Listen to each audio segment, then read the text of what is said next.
I want to talk about potentially getting that third round pick back because have you thought about this at all, Kevin?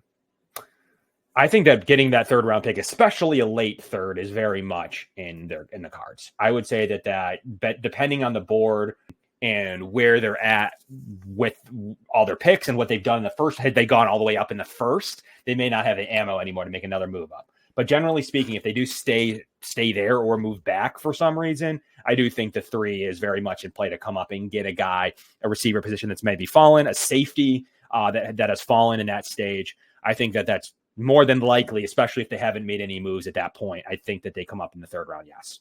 Yeah, because as I was going through these mocks, I was like, man, there are a lot of good players that are coming off the board because the Bills have to wait from 60 until what is it right now? 128, right? Yes. So that's a big gap right there. And I'm like, man, that is like a solid value spot right in between that 60 to 128, where there's going to be a lot of players coming off the board. And we're all in agreement that the Bills need at least one, if not two wide receivers. We would like them to get a safety. And then if there's a defensive tackle, an edge rusher, or maybe even a center, or just an offensive lineman in general, you're going to need a lot and only have 2 picks. Now, there is value in rounds 4 and beyond.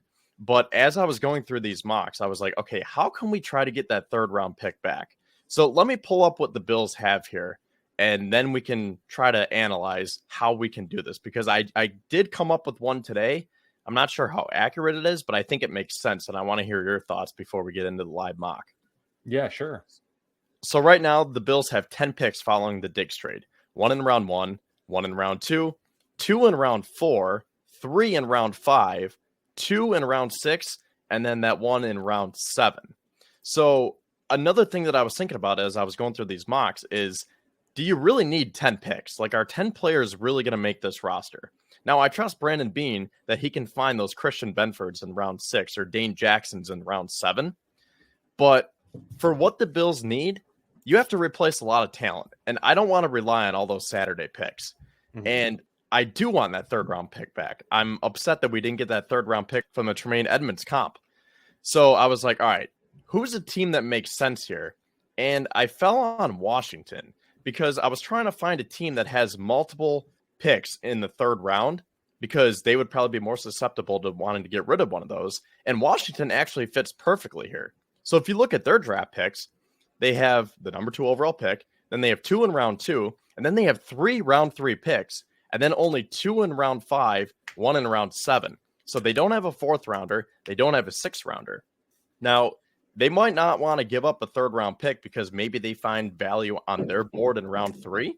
But if they potentially find that value in rounds 4, 5, 6, and 7, this could be a team that would say, you know what? We don't need all 3 round 3 picks. You know, our value kind of ran out after our pick at number 78. We will give you pick 100 because I think it's easier for you to slide in to the back of round 3. So I proposed a trade today where I actually sent a 4th, 5th, and a 6th round pick to Washington for pick number 100 right there. So I want to hear your thoughts on that, Kevin. I want to hear the chat's thoughts too, because I think that there's a lot of value in that. With that pick, I was actually able to get Jaden Hicks, that really good, strong safety from Washington. And I think that's a position that the Bills could definitely use, even though they did re-sign Taylor Rapp. They got Mike Edwards. They did re-sign Cam Lewis. I don't think they're done there.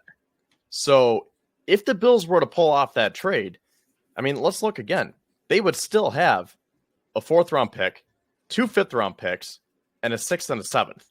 So they would still have picks in every round. And right now there's that surplus. And it's like, do you really need multiple 5th, 6th, and 7th round picks? I don't think the Bills do. So that's why will be consistent though and say I don't believe they trade back to stockpile an extra 4, an extra 5. I just don't see it. If the Bills get a very lucrative trade back, it's possible. I just don't necessarily in this season where they need premier weapons see the trade back being an option here in this year. It made more sense in past years.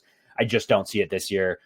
Could make sense in future years. So yes, I do believe that the Bills will be looking for a little bit higher of an asset to take another lottery ticket on a top 100 player than they would be continuing to, hence why they traded away a 6 this year in the Diggs deal in order to get that high premium next year in the 2nd. So they're willing to dish the 6 and the 5, mainly because They had an extra comp pick this year. B, they're getting 2 comp picks next year. So they were willing to deal. And then obviously they'd already dealt one of the comp picks in theory for what the Bills thought was a 3rd round pick for Rasul Douglas. So they're essentially using those comp picks to trade away to acquire premium assets.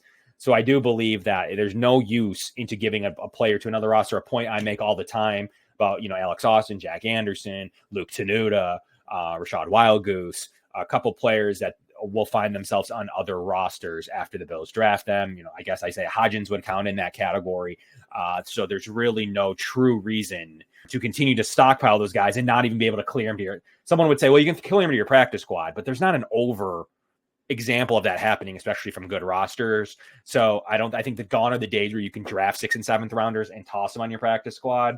That's why the Bills took Justin Shorter, essentially, was they thought that he had a path to the roster. They wanted to stop losing players. So I still think that that's the method.